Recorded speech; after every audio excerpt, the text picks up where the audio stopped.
Ако чуете за село, в което кипи живот, няма дупки по улиците, чисто и приветливо е, земята се обработва, има млади хора, има детски смях, има условия за спорт и отдих, бихте си казали, това не може да е България. Да, но това е България. България такава, каквато мечтаем да бъде. А това е село Чавдар. Едно място, в което с много труд и упоритост мечтите се случват. Тук е много по-спокойно. Тук се чувстваш някакси свободен. Като детски живот е перфектно за мен. Всичко е много хубаво. И градинки, и детски градини, и чистия въздух. Много хубаво, вие сами виждате.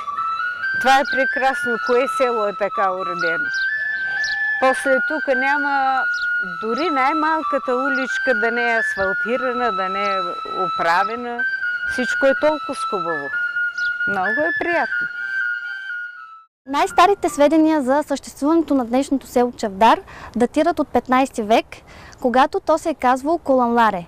Името на селото произлиза от турската дума колан, което означава кон, а в множествено число думата е коланлар, означаващо пасище за коне или хора, които се занимавали с отглеждане на животни. Селото е съществувало под това име до освобождението на България, а след това се е преименувало на Радославово. То е кръстено на доктор Васил Радославов, защото след освобождението много от населението са били хора, които са участвали в войната и са били поддръжници на либералната партия.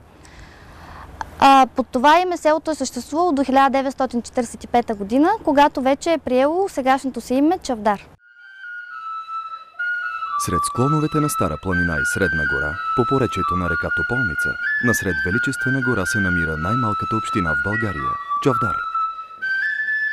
Разположена на малко над 70 000 декара, тя е дом на 1253 българи, които живеят, работят и отглеждат децата си на едно място с древно минало, изпълнено с живот настояще и бъдеще, което те не спират да градят във всеки един свой ден.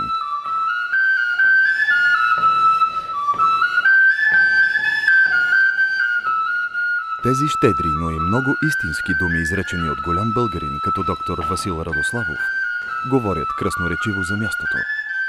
За истинската благодат на тези земи обаче най-ярко говори фактът, че още в праисторическата епоха предците ни са избрали да се заселят точно тук.